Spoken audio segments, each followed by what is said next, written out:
This is a story about greatness, but also about criticism and pressure, because when you reach the very top of football, the world doesn't just watch you succeed. Many people wait for the moment you fall. Today we are looking at several moments when Cristiano Ronaldo was publicly doubted, mocked, or even pushed aside, and how he responded every single time. Let's start with a moment that shocked the football world. The year is 2013, and the location is Oxford University. The president of FIFA, Sepp Blatter, is answering questions about football. At some point, he is asked about the rivalry between Cristiano Ronaldo and Lionel Messi. Lionel Messi or Cristiano Ronaldo? People expect a diplomatic answer, but that is not what happens. Blatter openly says he prefers Messi. But I prefer Messi. And then something even stranger happens. Blatter stands up and begins imitating Ronaldo's walk on stage. Imagine that moment. The most powerful man in world football publicly mocking one of the biggest stars in the sport. The video spreads everywhere across the internet. Fans are furious. Real Madrid demands an apology, and eventually, Blatter is forced to apologize. Cristiano Ronaldo does not explode publicly. Instead, he answers in a calm but very sharp way. On social media, he writes that the video clearly shows the respect FIFA has for him, his club, and his country. Then he adds something very ironic.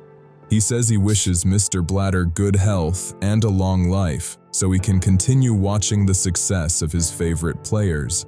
It is a cold response, but the real answer comes a few days later.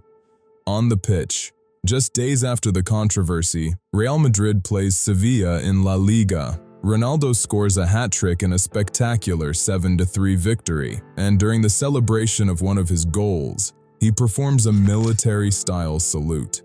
Many fans believe it was a direct reference to Blatter calling him a commander on the field. Whether intentional or not, the message was clear.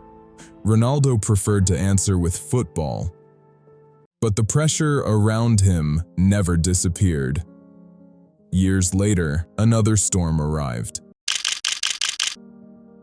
In 2021, Ronaldo returned to Manchester United in one of the most emotional transfers in modern football.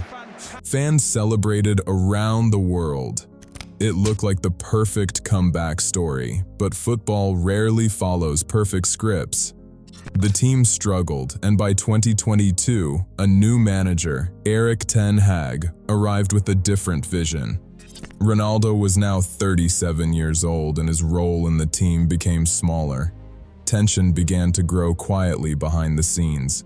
Rumors appeared in the media, and eventually everything exploded in November 2022.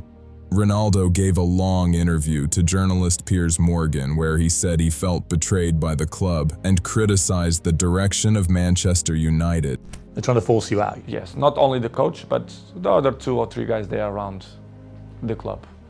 At the senior executive level. Yes, that I felt betrayed. And you think they're trying to get rid of you? Honestly, I shouldn't say that, I don't know, but listen, I don't care, I'm always, people should listen the truth. Yes, I feel betrayed, and I felt that some people that don't want me here, not only this year, but last year too. The interview shocked the football world, and only days later the club officially announced that Ronaldo would leave by mutual agreement. At that exact moment, the 2022 World Cup was beginning. Cameras followed Ronaldo everywhere. Every expression, every gesture, every moment was analyzed by millions of people. When Portugal was eliminated by Morocco, the images of Ronaldo walking down the tunnel in tears spread across the world. Critics immediately said the same thing. This is the end. His career is finished. But football history has shown something many times about Cristiano Ronaldo. Writing him off is usually a mistake. At the end of 2022, he signed with Al Nassr in Saudi Arabia. Many people mocked the move and said it proved his career was over.